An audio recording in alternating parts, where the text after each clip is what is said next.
Hi, so this is a very short video just to show you how you log in to edit the Surely website. Now, the Surely website is hosted by a company called Weebly. So first of all, you need a Weebly account, which is free, in order to be able to access their website.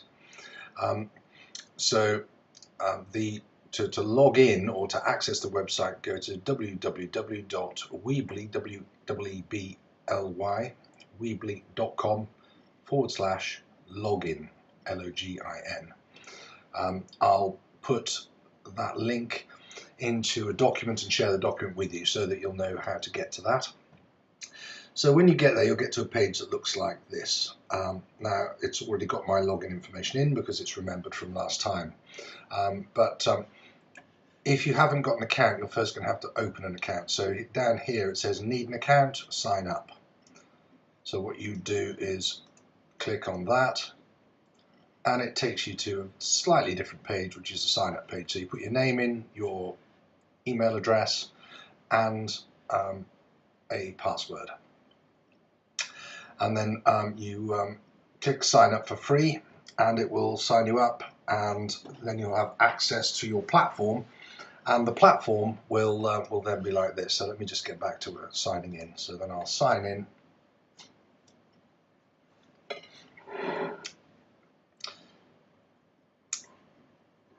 And the platform here is showing my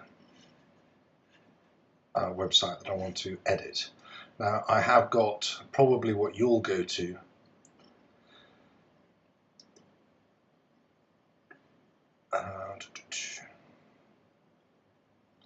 I thought that was going to show me all of my websites, but it doesn't seem to want to do that. Let's try one more time. Perhaps you have to do it here. Yeah. Okay, so it gives me a list of websites because I'm editing several, but basically surely.org.uk is the one you want to edit. So once you've logged into Weebly with the invitation I've sent you, so I'll send the invitation to the email address that you want to use to log in. So if you're using a Gmail account, joeblogs@gmail.com, then just let me have that and I'll send you an invitation to log in using that email address. You then open a Weebly account using that same email address and there'll be an invitation in there to access straight on to here. And then you just edit site and that will get you into the web editing platform. Okay, so it's just loading that now.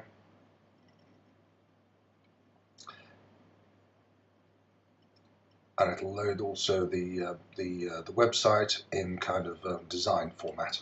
Okay, so now you can edit any page you want. You can select any page you want, edit that page, change it, or add another page. Okay, now there are a whole load of options along the top here. Don't worry too much with these.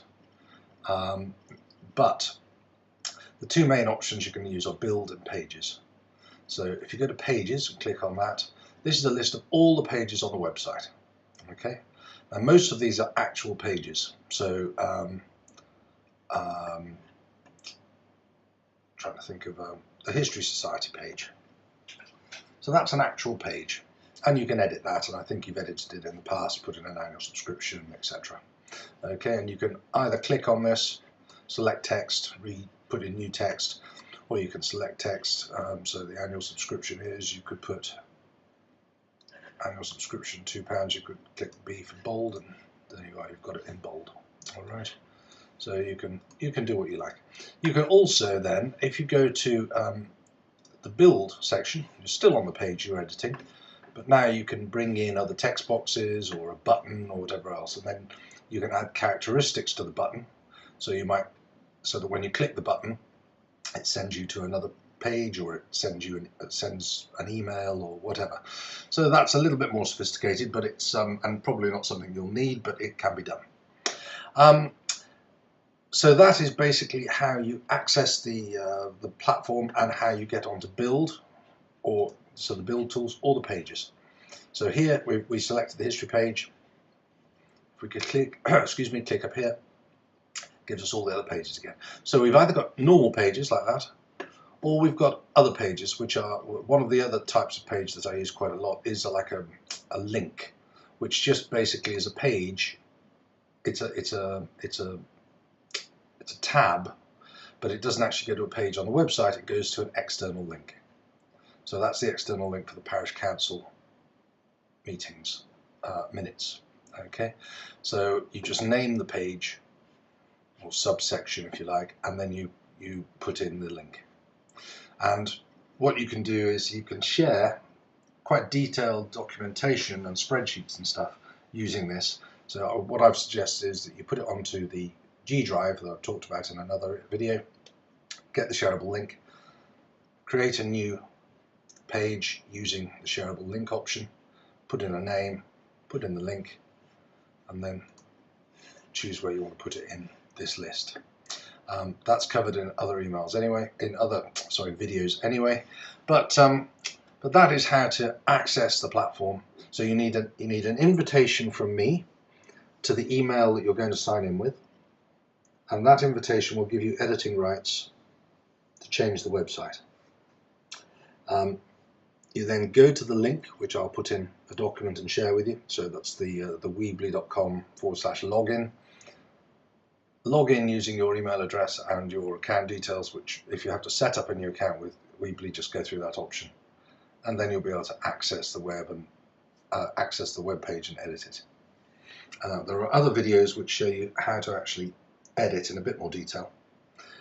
Just remember what you change. If you change it, then you've changed it. Okay. If you change it, you won't be able to see the changes until such time as you publish.